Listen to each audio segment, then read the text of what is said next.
Hello class and welcome to this Ghoul School NES walkthrough right here on Video Games 101 by way of Let's Play with Brigands.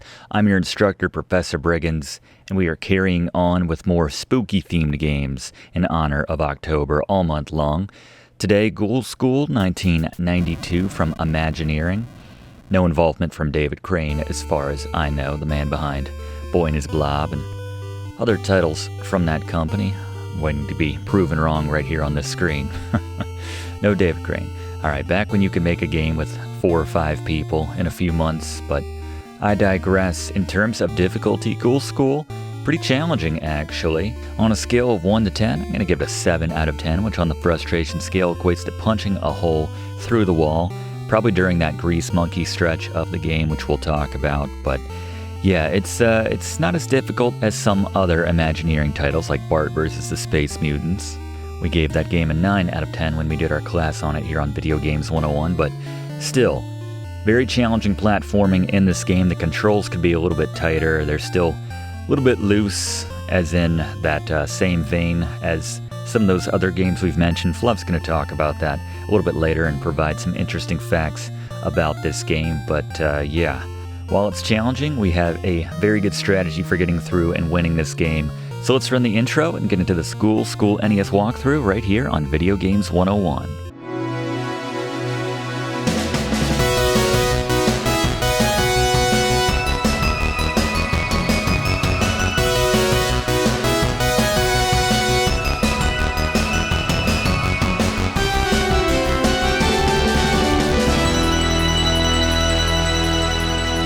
Alright, before we start a new game, let's take a look at the controls for Ghoul School.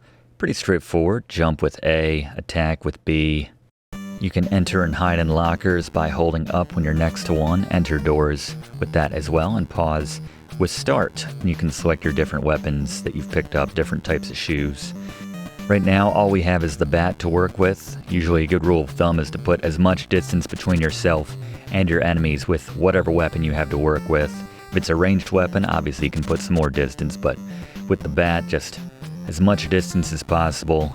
Figure out the optics, movement, range right here, the name of these baddies, and don't get any closer, just wait for them to come to you. Give them a few whacks. This is all pretty straightforward, just follow along as we take a look at the Briggs notes here for Ghoul School.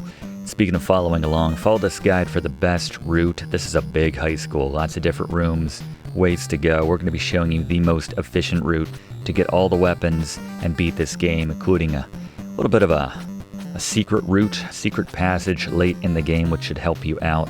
So yeah, just follow along. Number 2, refill your health in the classrooms as necessary. Most times when you see these doors that we're walking by, these are classrooms which typically have some sort of item for refilling your health, usually an apple. Those are the items for refilling health in this game, but it's different types of apples, which Blaze will talk about a little bit later. And lastly, use the best weapon in each situation.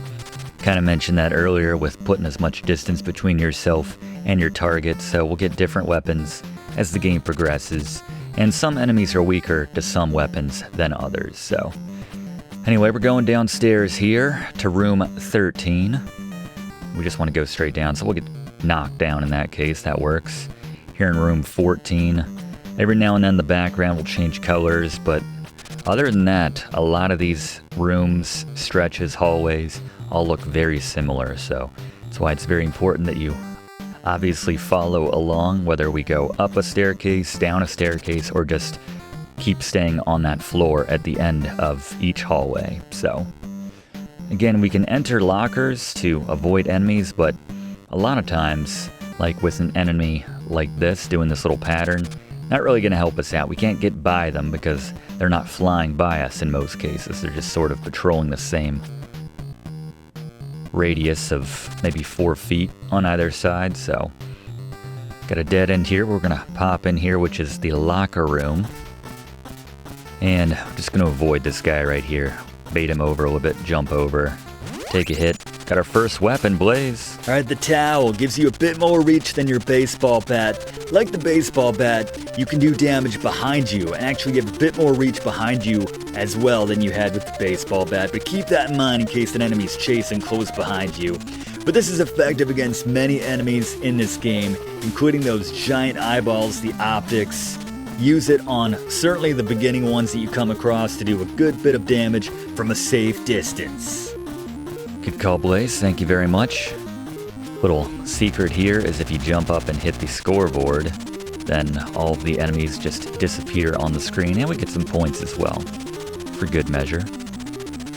Who doesn't love that point-getting sound effect as you got some optics pumping some iron here in the gym. Good for them for taking responsibility in their health. Of course, that's right before we towel them to death. See the pattern right here. They pump a little bit and they toss it in our faces. So if you just stick to that, pretty safe. Jump in between the equipment here to get the spring shoes, Blaze. Alright, the spring shoes, pretty straightforward, allows you to jump twice as high here in Ghoul School. Yeah, 90% of the time for the remainder of this game we'll have the spring shoes equipped. I prefer them for a lot of times just for evading some enemies. Got these little guys down here. Got some corpses. A little dark. And we get our first ranged weapon here. Let's go back to Blaze. Alright, the Deweytron. It's a weak but safe ranged weapon. That safe is a big deal in this game when we've only had close combat to this point. Use it to attack your enemies from a distance. Good call, Blaze. Yeah, we still can't hit those blinkies, the little guys that are walking on the floor that are below our range of attack, but still very useful for taking out a lot of enemies at distance, safe distance specifically, as Blaze mentioned. So now we're going to backtrack through the gym, through the weight room, through the locker room.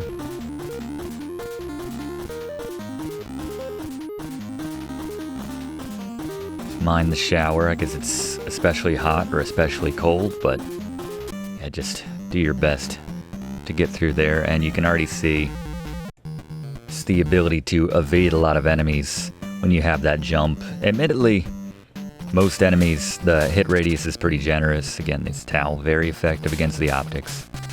Yes, the hitboxes on a lot of enemies, it's very generous. I mean, it's generous for us hitting them, but it's also generous for them hitting us when we're trying to evade them in some cases. But yeah, a lot of times I just assume run right by an enemy versus actually posting up and attacking them. But pop in this classroom here, and you'll see we'll get our first restorative item here, which a lot of these classes have. Let's get Blaze to talk about them now. Alright, of the standard restorative items in the two apples, you have the green and the red. Red's a bit more hidden, generally speaking. Sometimes you gotta whack a TV to get one to pop out in some of the classrooms, but the green one refills 2 bars of health. The red one will top you off. Yeah, speaking of hitboxes, sometimes it's just about finding that sweet spot right there, but alright, so we're topped off on health now there at the end of room 9. Gonna head back the way we came. Again, extremely easy to get turned around here in the Ghoul School because a lot of these corridors just have that same generic orange background with the reddish pinkish bricks.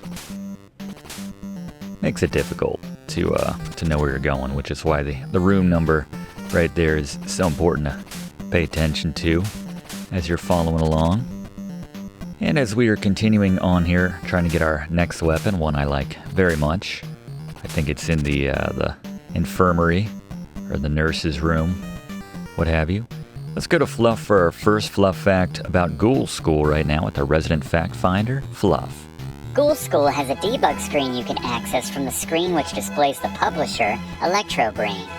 When you see this screen, input B, up, B, left, and select to be taken to a screen which lets you begin the game from any area or test the sound effects or music in the game.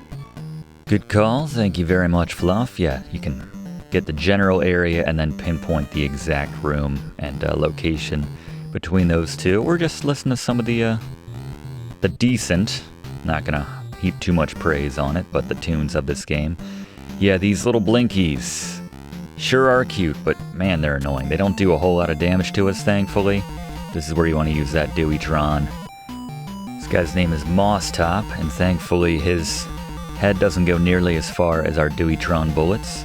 Don't do a lot of damage to Moss Top there, but slow and steady. Get through unscathed. This character's name is Hands Off, which is, I suppose, a reference to the fact that he's a close combat specialist, so don't get near him. Once again, use that. Oh, there you go. That would make sense. The hand literally comes off. Blaze. Alright, Spinal Zap. Love a good pun. This is a very powerful short-range weapon. If you're good on health, just go to town with this thing. Keep zapping as you approach enemies. This will kill them very quickly in most cases. I love the Spinal Zap. There you go. Finally making a sequel to Spinal Zap. Not to date this class. We don't like to do that. Obviously, the tips will stand up forever and stand the test of time, but yes, in case you were wondering when this class was made, it was pre-Spinal Tap sequel, for whatever that's worth. But as Blaze mentioned, I love the Spinal Zap. You can see it takes down these optics with a single hit. Very effective. It's not the safest, obviously, as we get some nice puke green walls right there. Not sure who picked that one out. Maybe the aliens. Or the monster. The ghouls. I'm not sure. But now we get some nice periwinkle here, sort of. Kind of bluish purplish. Yeah, not the safest, but the most efficient in terms of killing at this stage in the game. The Spinal Zap just got to get up close and personal. And this is the best way to deal with these little blinkies. Make sure you have those spring shoes equipped until we have a weapon that can actually hit them. Alright, this is arguably the most difficult stretch in the game, most dangerous. Each one of these wrenches from the monkeys will do a ridiculous amount of damage to you, so wait till that bottom one throws. Make sure you jump, because if you're standing right there at the edge, that can hit you. And then you can use the suction cup shoes on the under part of that lift right there, but you're still probably going to get hit by a monkey, so again, this is all about timing. Try to lure this monkey over. See if we can avoid as much damage as possible. And that's pretty much as well as you can get through that section. Make sure you have full health before you go into there. And Blaze, how about those suction cup shoes? Alright, the suction cup shoes, you can jump and hold up to attach yourself to the ceiling. Now, a pro tip with these, first jump with the spring shoes, and then when you're at the peak of that jump, switch by pausing and equip those suction cup shoes and use that holding up to when you come out of that pause. A lot of times you can reach much higher ceilings than you would ever be able to suction to with the spring shoes. Obviously you can't, but yeah, you couldn't reach them with the suction cup shoes alone. So combine those two shoes together to avoid a lot of enemies in this game, make things a little bit easier. It's a good tip indeed, as we're just zapping these hands-off creatures, grabbing ourselves a green apple in this case for a little bit of health back after the dangerous stretch that was the monkeys with their wrenches. Yeah, it's very easy to go through all of your health if you're not careful in that monkey wrench stretch right there, so try to bait this bat over here. They don't necessarily have limits to their range. They'll just kind of follow you, so before you start to go through this little gauntlet right here, just accept that damage is kind of unavoidable there. Unless you can really line up the Spinal Zap, as the Deweytron generally doesn't do enough damage to take those bats down when you're trying to be efficient and move through there with more bats chasing after you. But gonna go up and then right here to room 12. Gonna zap some optics right in the eye with our Spinal Zap. I'm gonna stop off in this classroom right here to grab another green apple, try to get closer to full health. And while we're doing this, chugging right along, let's bring Fluff back in for some more Fluff facts about Ghoul School for the NES. Ghoul School is a 1992 action platformer for the NES, and if you've played A Boy and His Blob or Bart vs. the Space Mutants, you'll probably believe me when I tell you that Ghoul School was developed by their same developer in Imagineering. It features the same, let's say, quaint animation design, not to mention font, and, let's be honest, the same general vibe that a single person worked on this game, just like A Boy and His Blob. And it's got the same gameplay feel like The Simpsons, although admittedly and thankfully not quite as janky. There's also a few secrets in the form of hidden items and a warp area which we'll cover, which feel very reminiscent of the above-mentioned games. Thanks, Fluff. Yeah, that's what I was saying. It definitely has a little bit of the clunkiness of Bart versus the Space Mutants, and I guess the Boy and His Blob had that clunkiness too, but as we're entering the library. But yeah, the platforming wasn't as difficult. We didn't have the same amount of enemies in that game.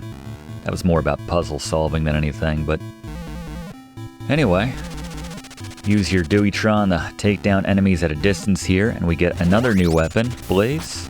Alright, the Digestaray, we finally have a weapon which can arc down and kill enemies on the floor like those annoying blinkies. They're weak, but gosh, they're annoying. And you can also take down certain floor obstacles with this, as well as the professor will mention. Thanks, Blaze. Yeah, we'll be using that very soon once we get to the cafeteria. Kind of on our way now. We're going to skip the elevator right there.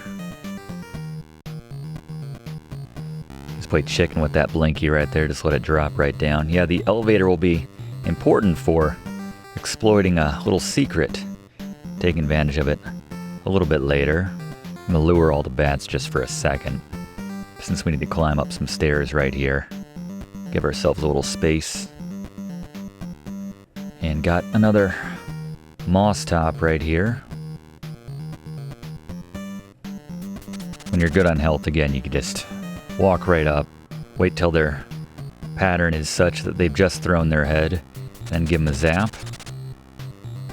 So we're heading down from 26 here, down to 27, where we'll find the, guess it's the principal's office we're headed to now, but plenty of classrooms we're passing along the way to get your health back in order, should you need to.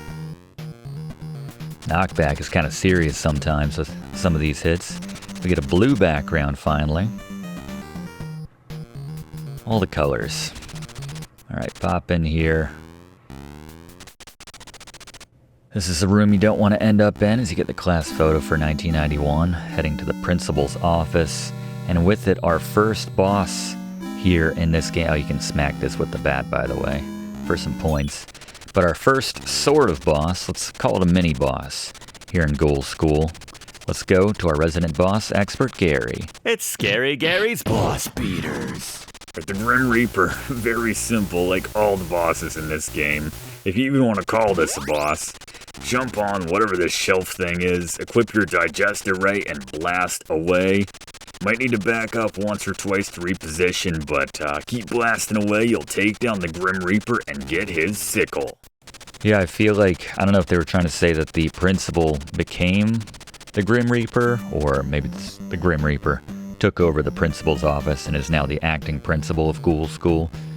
That would certainly hold up, you would think.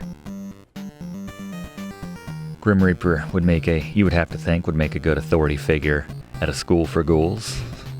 I would watch that television show, actually. Someone make that happen 30 years ago. And some change, but anyway. Backtracking and then heading left at the top of those stairs back in room 23. Just getting knocked back to more puke green walls. I think the shade might be slightly different this time, but certainly a color which makes you hungry as we are heading to the cafeteria next to grab our, well, a very important item actually is coming up in just a moment. We can use our Digestaray actually. Blaze mentioned this earlier to do whatever. Toss some burgers at this guy.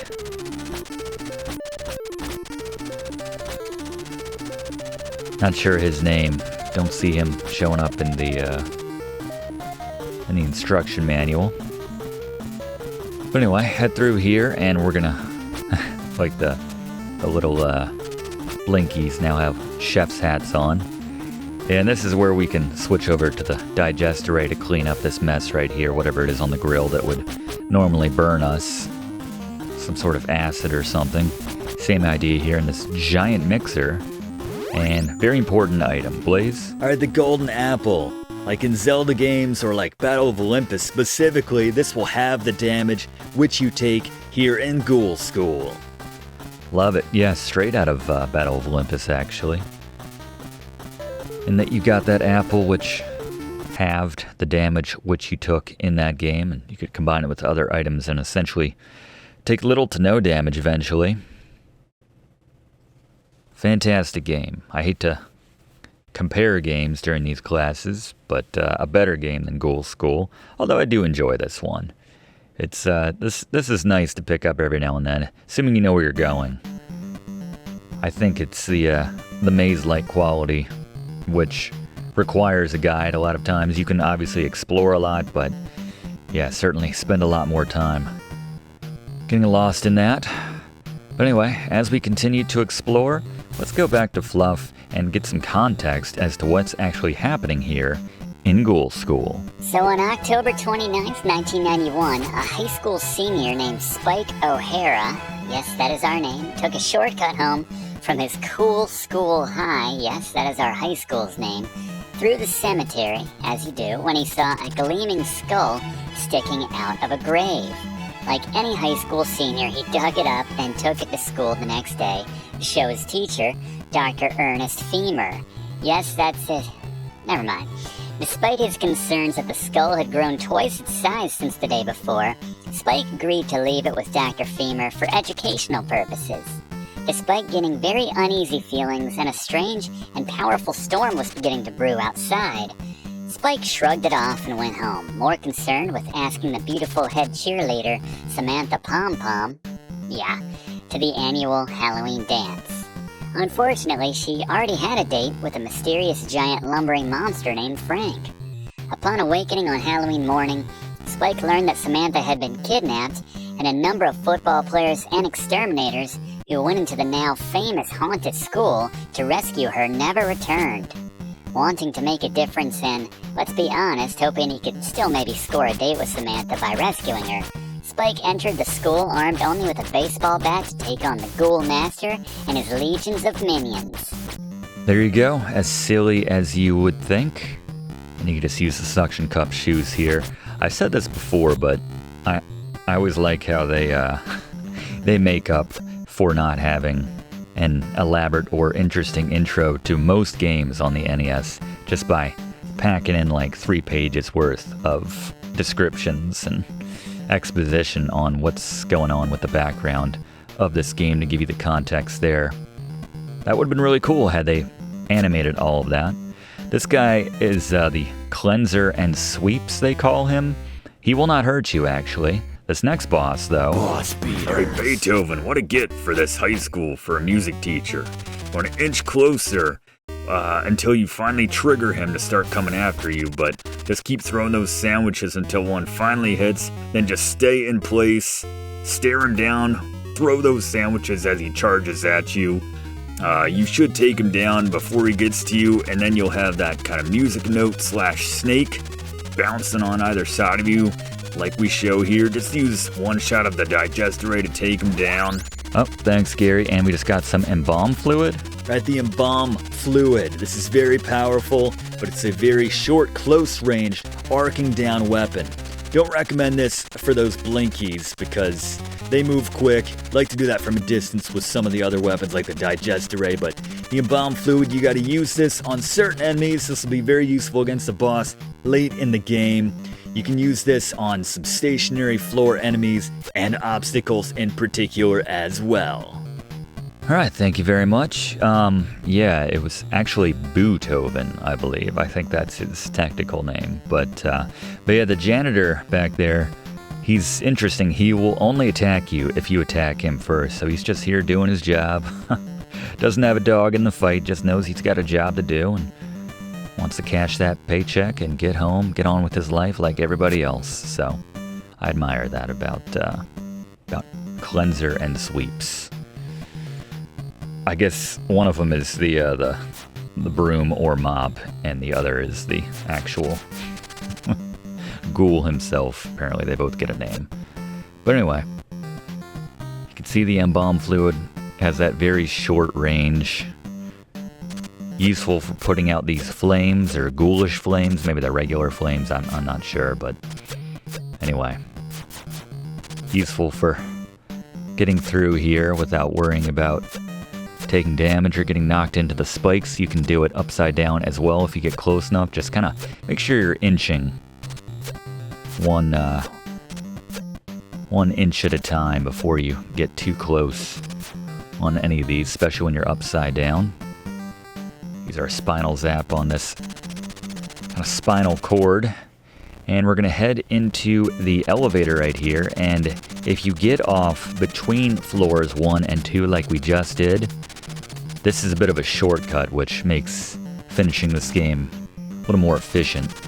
And then once you end up in room 39, use that spring shoe and suction cup combo that Blaze mentioned to enter that door upside down.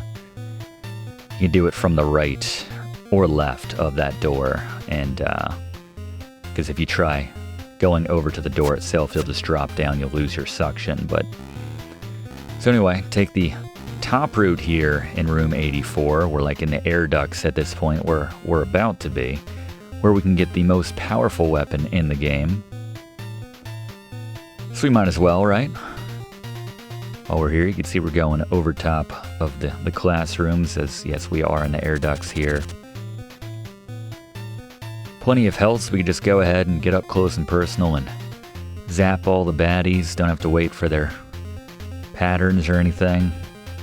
Just being nice and aggressive. Take the top route here. It's a ways, I'm not gonna lie, but it's worth it. Trust me. Worth it for that final weapon. I think we're actually taking the top route here. We gotta go through this, one of the last moss tops we're gonna see. So you wipe a tear from your eye, presumably. Not too long a game though, if you know where you're going. This is one of those games which can easily turn into an hour, 2 hours plus, as you're just aimlessly wandering around the school, but yeah, beat for beat, this is pretty much the most efficient way to get through everything and get every single weapon and item in the game.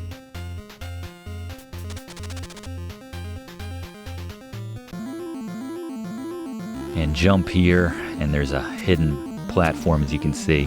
Alright, so now we're in the ducts. I don't know, we were just like above or below the classrooms now, but now we're in the ducts. You can see that fancy gun was above us right there. To get to it from that opening room, go to the right. Once you go through that door to room 46, go to the left. Spinal Zap works pretty well for most enemies you encounter through here. Whether they be the specters, these skulls.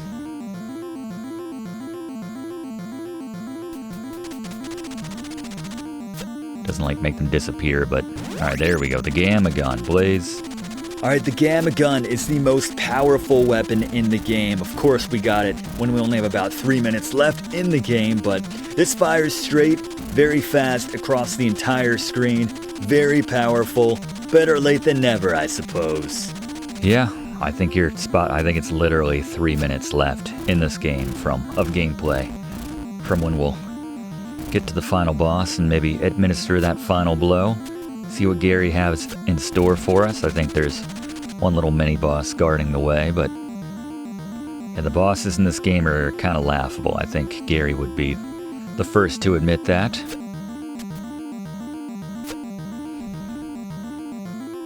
Again, the most labyrinthy section of this game, the air ducts here, whether you're on the top or the bottom half. We're just kind of transitioning back and forth between the two. Skip this next door here.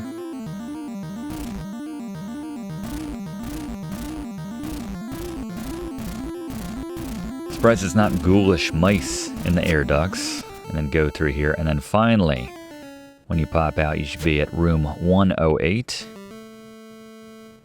Head to the left and down the stairs here. And no problem now. Anyone we run into now that we got our Gamma Gun.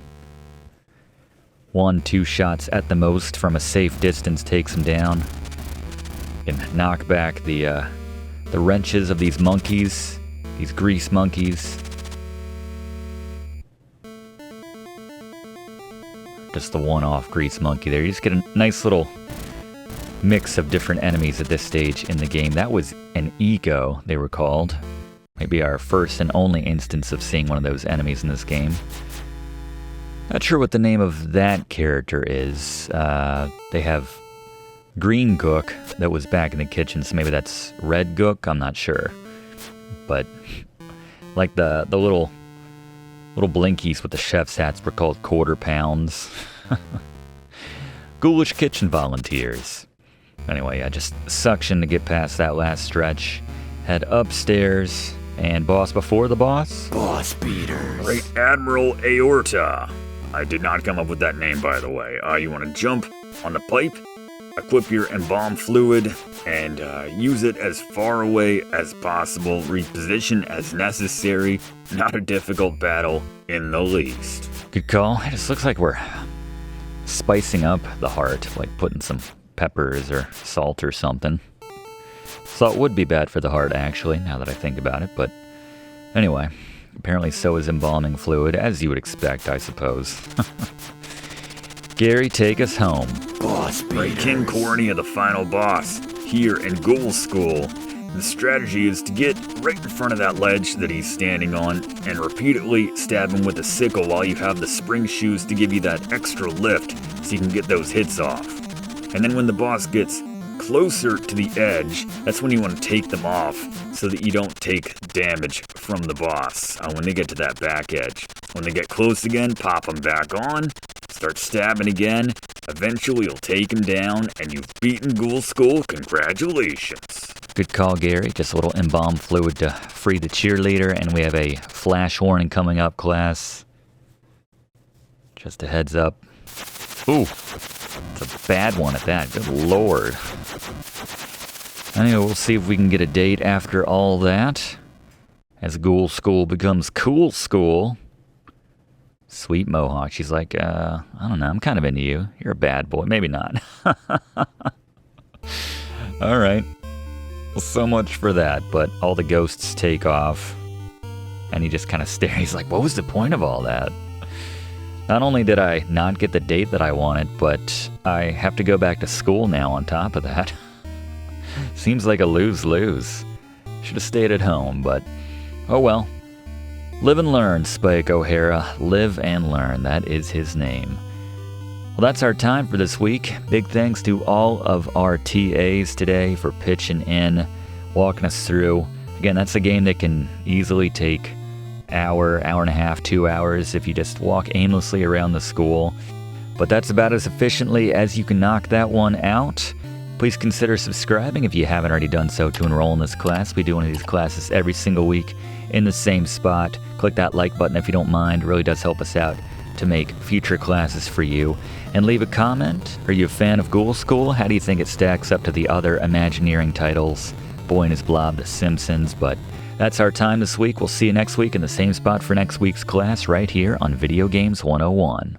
Thanks for watching, and don't forget to like and comment on this video and click subscribe if you haven't already, as this seriously helps me to keep making great content for you.